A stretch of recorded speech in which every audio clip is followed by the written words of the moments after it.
Ah.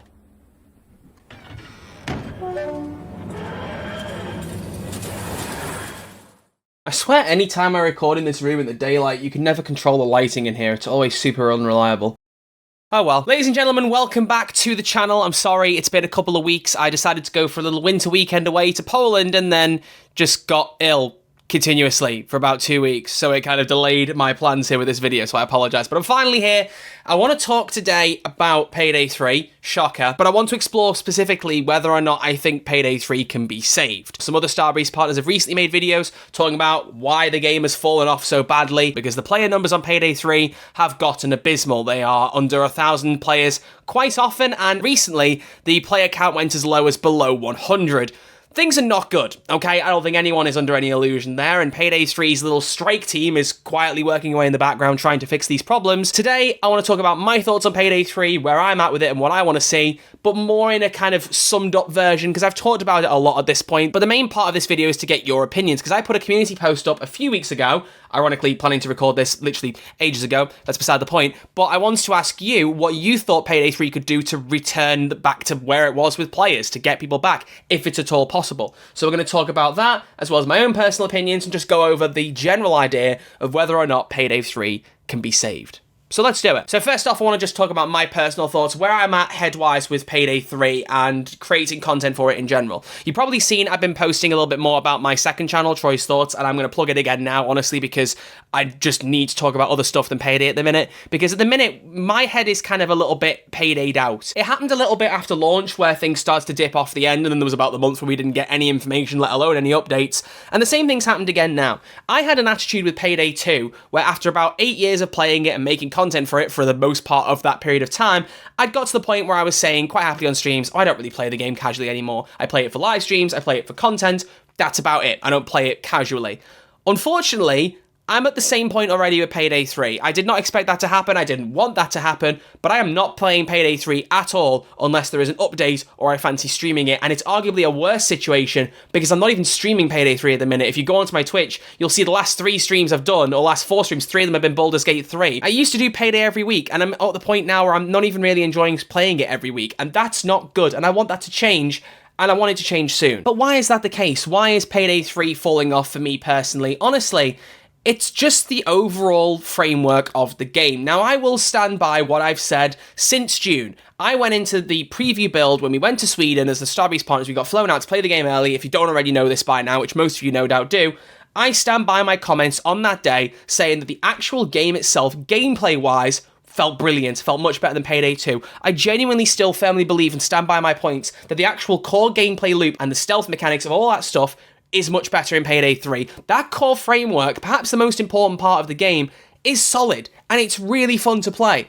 The problem is, everything else around it just isn't. You've got these weird, boring-ass menus that at the time I thought were absolutely fine, but like going through them now and trying to organize things just doesn't work. Mass customization is not nearly as interesting. There's problems with progression that have got better over time, but the Nebula crossplay system still doesn't work for me as it does for some other players. The point that I'm at mentally with the game should not have come for years. It genuinely shouldn't have done. I said when I finished doing Payday 2 content that I would move on to Payday 3 and I wouldn't go back to Payday 2. And again, despite people constantly saying to me that I would go back on that, I haven't. I made one video about some licensing problems of Payday 2, and I don't plan to go back to it. I like that game, I have very fond memories of it, but I've had more than enough of it. So unfortunately, right now, I'm a Payday content creator who's not playing any kind of Payday whatsoever. And so for me, my biggest concern right now is that no matter what the strike team tries to do, they need to make sure they listen to the community more than they have done recently and actually implement changes people have asked for. And one thing I realized, and I will give credit to Rusty Chains for pointing this out, because I hadn't realized this till I watched their video. Starbreeze reminded everyone that there was a feature upvote page of Payday 3 where you could leave your suggestions, they would build on them and provide feedback and make changes in the game.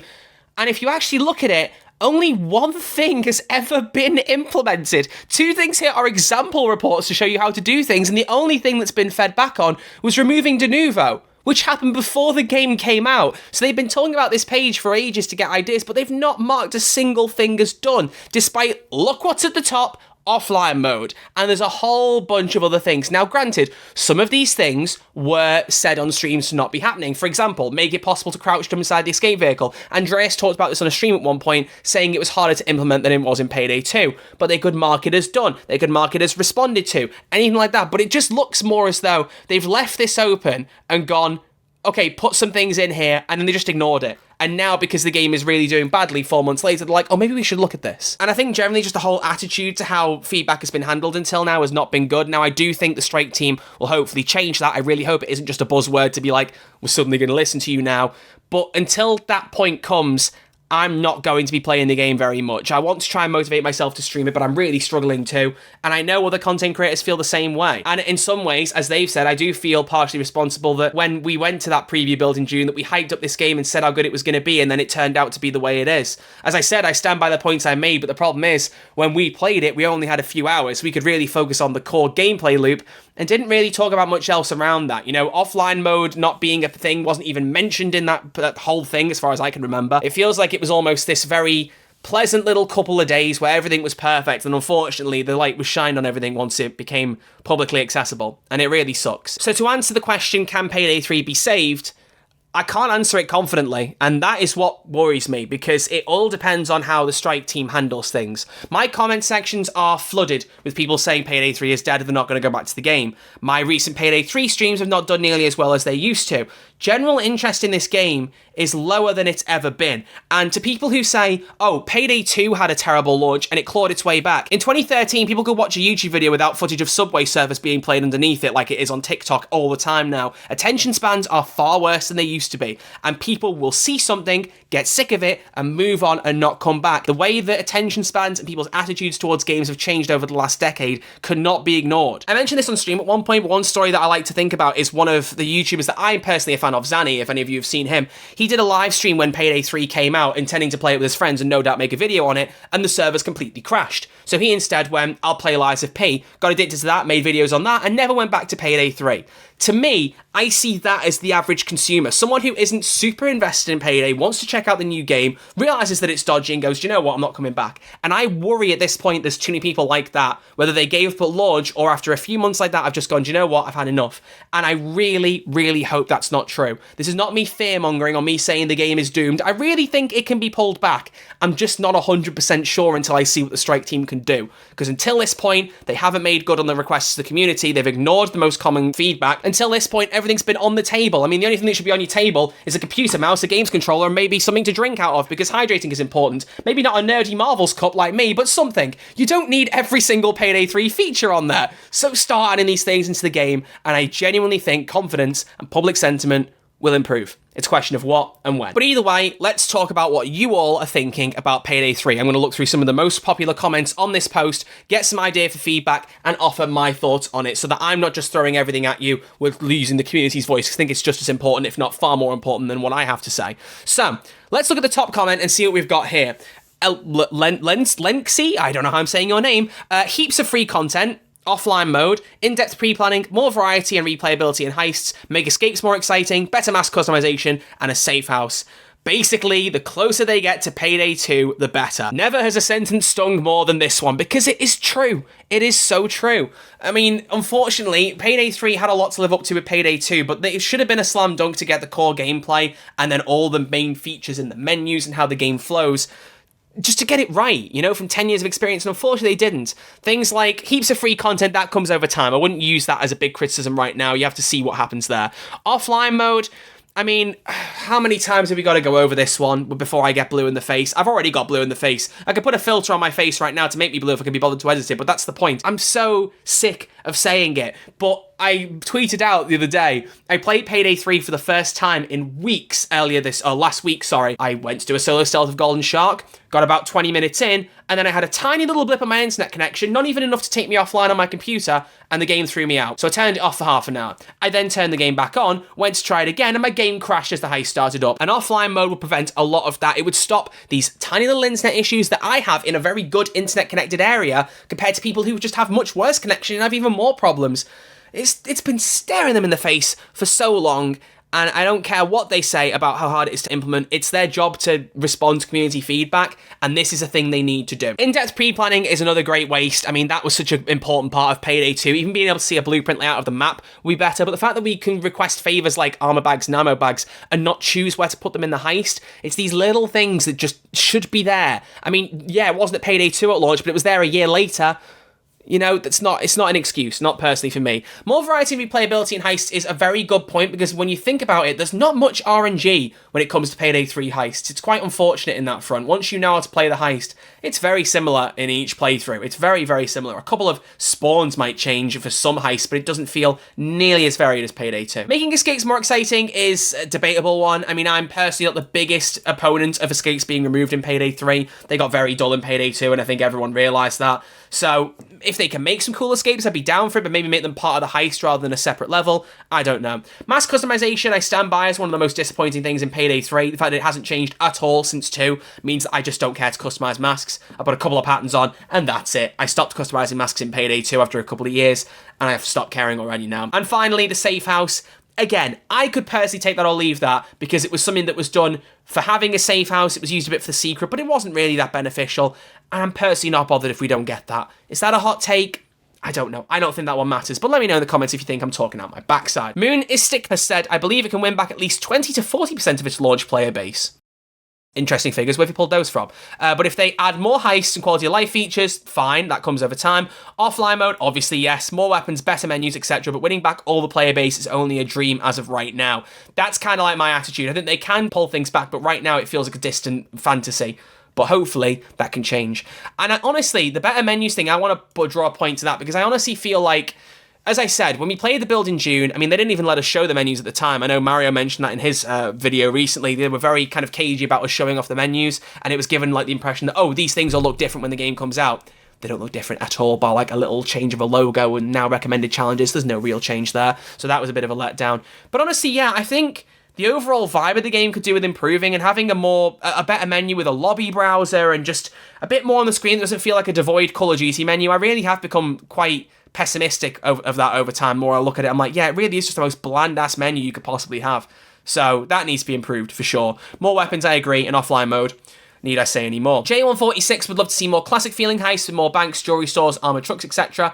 The DLCs are too expensive as well. Preach it, brother. I am going to be so interested to see what happens when Boys in Blue comes out, the next DLC. That should, in theory, come out sometime in March, I would wager. February, March time. So I'm going to be very interested to see what happens there, because are they going to keep the same price? They're going to reduce it? Will they actually listen to player feedback? Who knows? We need more controller sports use, the ability to just dead zone, and the adaptive trigger support for PS5. That would be good. But, I mean, realistically, it seems like Starbreeze very much just focused on, let's get the game playing on all 3 platforms, connect them, and hope for the best.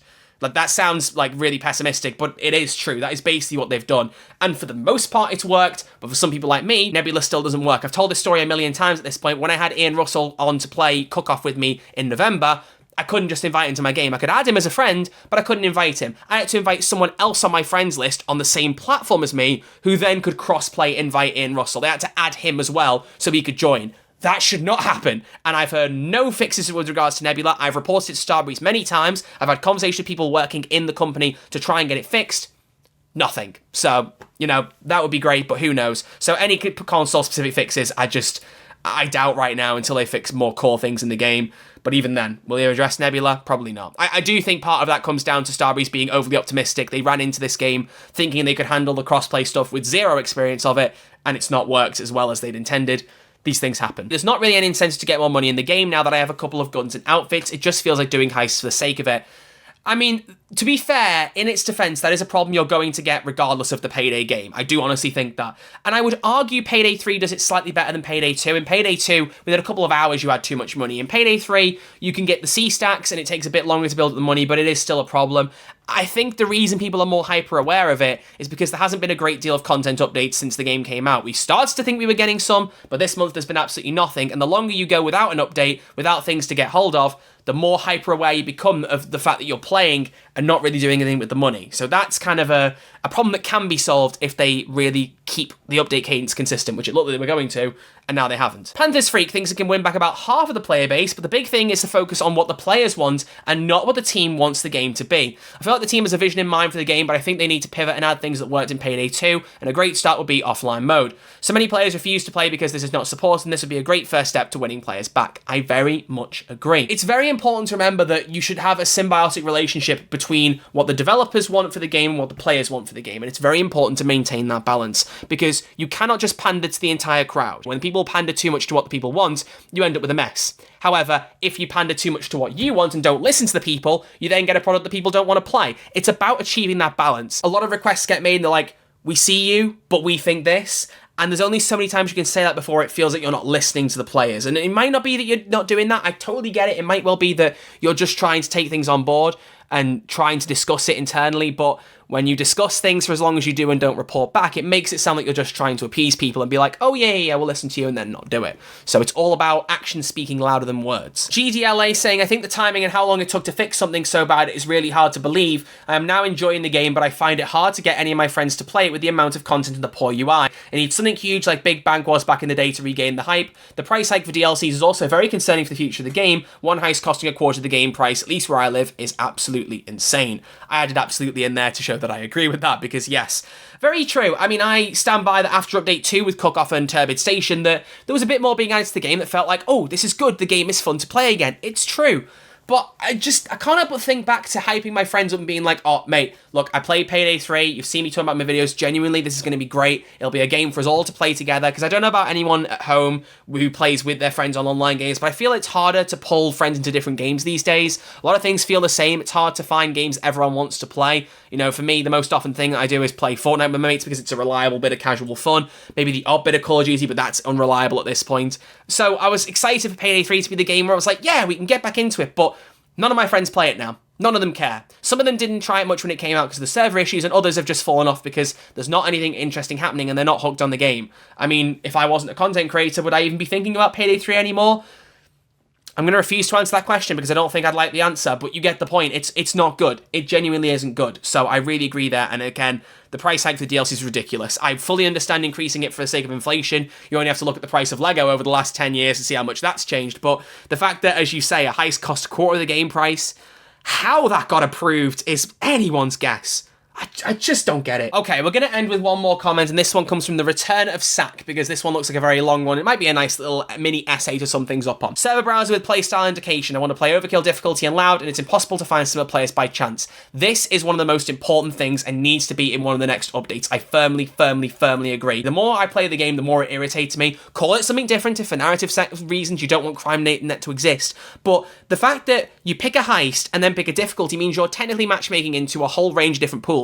There's 4 difficulties on 11 different heists right now, which means you've got 44 different matchmaking pools, and beyond that there's loud and stealth, which means there's technically 88, even though that doesn't really count, because you can't filter as to what you want to do, stealth or loud. The idea of actually picking a heist is just not fun right now. I think a quick play feature would be really good. I'd really enjoy that, being able to just be thrown into something randomly like Payday 2. It takes the agency away and just gets you to just play something random. I think that helps. But more importantly, seeing what lobbies are open and being able to join them will help so much. Because the amount of times you will do a public lobby and end up on your own, or do an invite-only lobby and have people just join on you randomly, is nothing short of extremely irritating. So that needs to be added. Host controls are just kicking and banning. Have the developers not played online before? You wonder, but yeah, I don't know why there isn't that. I get that it's, servers and there isn't a specific host, but that doesn't stop you from adding kicking features. Vote to kick, anything like that, or having the first person in the lobby be given those priorities. There's definitely ways and means to do it, and it not being done. The idea people can hold lobbies hostage is just stupid. Progression needs to make sense. Not about the level progression, but the weapons. It makes no sense that I need to get a weapon level up to use a red dot sight. For example, IRL, I can buy a Ruger 1022 and a red dot sight without ever firing the gun, but in Payday 3 I need to buy... I mean, I don't really want to talk about buying weapons in real life for that. Let's kind of nudge that one to the side, but I do understand the idea that weapon progression is a bit strange. For me, I think what makes it weird is that you gain XP just on completing the heist and not per kill. I think there should be more leaning towards XP per kill, at least for loud. I understand that in stealth that means that you can't level up guns as easily, But realistically in stealth, what do you need in the way of weapon modifications other than a suppressor and maybe a sight that you might like? But yeah, I do partially agree with weapon progression. That could be done better. The UI needs a complete overhaul. In the heist, the tab screen has no information. That needs some. The menus are poorly designed. Very, very true. I don't like that you don't see what players' deployables are. There are some features that Payday 2 added over time that made the game better and made the vanilla HUD so much more practical that stopped people from using mods as much, myself included. And then the Payday 3 HUD, for the general idea, is fine, but there's definitely things missing. The tab menu not telling you how much money you've earned. I know there's arguments that Mio and other people in the team have made about, oh, how you play the heist and how things work vary the amount of money you get. That's all well and good. It still annoys me that you don't get that boost of, it's dopamine, right? I said serotonin, someone corrected me on that in the comments, but you don't get that boost of happiness seeing the money that you're making. It's lacking. It's solely lacking. It's important to remember the devs do have a passion for Payday 3. I do firmly believe that. I honestly feel as though there are a couple of problems here. There is executive decisions, people pushing for games to release sooner than they should. I think there's also certain decisions being made, like offline mode not being there, that were not made on the developer level. I still firmly believe that. I think the idea of, oh, we're going to add microtransactions in and we're going to try and keep things hacker-proof so we can get loads of sale on our games, which, by the way, didn't work. Within days, the game was cracked. There's a horrid disconnect between the developers knowing what's right for the game and the executives deciding what's right for the game. And then you get very varying results when that happens. You get a game like Baldur's Gate 3 that I've talked about on end in the last couple of months, where you wait as long as necessary to get that game out, and you release it, and it's absolutely perfect. You can add things in later to make it better. The epilogue proved that, but what you get at launch is perfect because the game released when it was ready. Payday 3, I will stand by it until my dying breath, was not ready in 2023. It released too soon, and I will always, always wonder what that game would have looked like with 1 or 2 more years in the oven. I genuinely wonder how much better it could have been. I think it released far too soon. And in some ways, I wonder if they were planning to delay it and then got told they couldn't from their co-publishing agreement with Deep Silver or something, because the first 6 months having no teasing of Payday 3, I mean, looking back now suggests to me that they didn't have enough to show. The problem is, everything I stated has been said since September of last year, I would argue before that. The only one that was addressed was number 3, seeing 3 heists released since then, simply saying the rest is still on the table. It means nothing to the customers, and unwillingness to commit to good game design only hurts how the company looks. I can rant on for hours, but I wouldn't be saying anything new. Others have said it all before, and it feels like it fell on deaf ears. And this is the problem with a video like this, and why I've not got into tons of specifics myself and left it to you guys, because how many times can I say key things about this game? There are core problems with Payday 3, and we have said them time and time and time again. I've done my little jokey rant video, or not a joke at the time, where I said I'd quit Payday 3 until they got an update, something that's been memed about in my community since, because I came back a week later. Honestly, had I not done the video back then, I'd have done one this year and just been like, you know what, I'm done, I'm leaving it, because realistically in my mind, I am done until we get an update, until we get something solid. I've got nothing else to say. You know, it depresses me looking at my YouTube analytics for one thing, because they have completely plummeted off a cliff this month. Not just because January is just a weak month for YouTubers anyway, with ad revenue, etc., but there's just no interest. I have no motivation to talk about Payday 3. I have no motivation to play Payday 3. You all have no motivation to play Payday 3, just judging from the comments. And there's no motivation to be interested because there's nothing happening other than this strike team. It's a really dark time for Payday 3, and it's not the first one that we've had. But hopefully, in 2024, things can turn around. You know, as a lot of you know, I am one of the most optimistic people around, but as you might have seen recently, it's been harder to maintain that for Payday 3 specifically, and I really hope that sooner or later we get more consistent, optimistic things to this game. That's what matters more than anything else.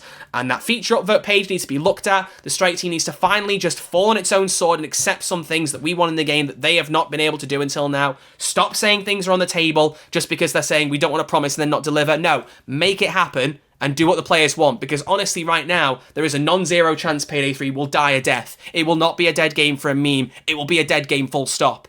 And if they don't listen to people's feedback the way they haven't been the last few months, they're going to be in trouble. It's all well and good promising some of the cool things they did a few weeks ago, because, yeah, some of that stuff sounds good for future updates, but this is all band-aids. It's all plasters over injuries. But I think that sums up my thoughts on Payday 3 right now, so there we go. That's felt quite cathartic to talk about, because it's been a few weeks and I wanted to kind of get my thoughts out, air it out, but also give you guys a chance to talk through. There are plenty more comments on that post. You can feel free to go and read them on my community tab, but I will wrap this video up here, so thank you all very much, as always, for watching it. I hope you've enjoyed it. If you have, please drop a thumbs up and subscribe to the channel if you want to stay up to date with future Payday news. As I've said already, I sincerely implore that you check out Troy's thoughts. I'm going to be putting more stuff out on there in the meantime, because I want to talk about other things, TV shows, games, movies. It's just more entertaining at this point than Payday 3, and I want that to change, but until it does, I want to put my content focus somewhere else because I don't have the motivation right now. So we'll see where we go. But either way, I really appreciate you all. I'll see you all soon whenever there's some Payday 3 news. Until then, look after yourselves, stay safe, and I'll see you all very soon.